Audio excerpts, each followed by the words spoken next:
જય શ્રી રામ. કેમ છો મિત્રો? બધા મજામાં જશો. ફ્રી પાછા અમારા નવા વ્લોગમાં તમારું બધાનું સ્વાગત છે. મિત્રો સૌથી પહેલાં ગૌ માતાના દર્શન કરવા એ જરૂરી છે. ગૌ માતાના દર્શન કરી નાખો. કોમેન્ટમાં લખી નાખો જય ગૌ માતા.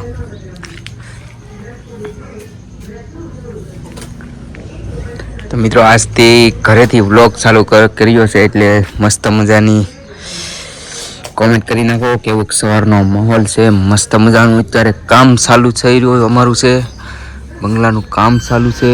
આ તમે જોઈ શકો છો મિત્રો. આજે હું તમને મારા રાજુલા બતાવી કઈ રીતે છે, કેમ છે, કેવું લાગે ખાસ કોમેન્ટ કરીને કહી દીજો કેમ છે કેમ નહીં.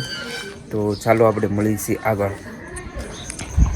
મસ્ત મજાના તૈયાર થઈ ગયા છે. હવે જઈએ છીએ ધાબા ઉપર. કેમ છે કેમ નહીં વ્યૂ તમને બતાવું. સૂર્યનારાયણના દર્શન બી કરાવવું. ત્યારે ધાબા પર જઈએ છીએ. મસ્ત મજાની એમ લાગે કે આવો કંઈક ઘરનો માહોલ છે, મસ્ત મજાનો. તમે જોઈ શકો છો અમારા ગામનો વ્યૂ આવો કંઈક આવે છે. રોડના કાંઠે છે, મસ્ત મજાનું આવો કંઈક મોસમ આવે છે.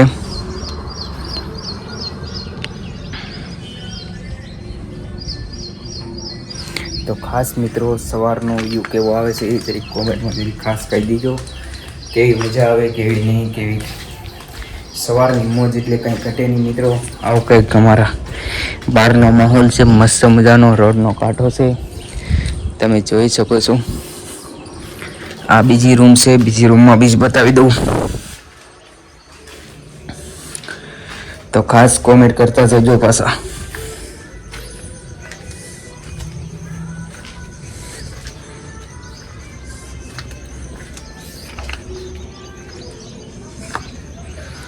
તો મિત્રો ચાલો હવે નીચે જઈએ છીએ દિશામાના દર્શન કરવા માટે. દિશામાના દર્શન કરવા એ જરૂરી છે. સવારમાં દર્શન કરી લઈએ તો બહુ મહત્ત્વની વાત છે. સૌથી પહેલાં તો જઈએ છીએ બહાર. આપણે બહારનો માહોલ તમને બતાવી દઉં કેમ છે કેમ નહીં. ખાસ કોમેન્ટ બધાએ કરતા છે. જો આપણે પણ હાજમ આવે હતા. ક્યાં રમવું? ઉપે હાજમ આવે તો ભરી ગયો. કેટલા રમવું? બે હોય ને આપણે એ રૂનું રો રખાય ને. બહુ કરી 10 જ રમવું. બસ એટલું ઘણું પડે. હાજમ આવે તો ભરી ગયો. અમારે ઉપર બેઠક કરવાની છે. આમ હું વાડીએ વળી કોઈ ભાડે નહીં પડે. કોઈ ભાડે નહીં ને ભલે સેટું પડે. અહીંથી જવું પડે તો બારા બેઠા જોયા કરીએ ને વાવા જેવું જવું પડે તો શું વાંધો તમને? તમને વાર છે. આપણે 15 દિન ત્યાં ભરાય ત્યાં તો અહીંયા આવી જાય. તમે તારું ઉપાધિ હું કામ કરો? ત્યાં ભરાઈ જાય. જ્યાં કોઈ ને હશે આટો વાતું કરીએ ભાઈ. પેલા જેવો ટાઈમ છે. પેલા તો નો અહીંયાથી ભેગા થઈ આટો થઈ મોજ ની વાતો. હા ભાઈ, હા એ તો કરશું બધું. બીજું શું હોય?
ક્યાં બેહું તારે? ગાડીમાં ન બેહાય નહીં ગાડીમાં ન બેહાય હે તને સાવીને શું કર્યું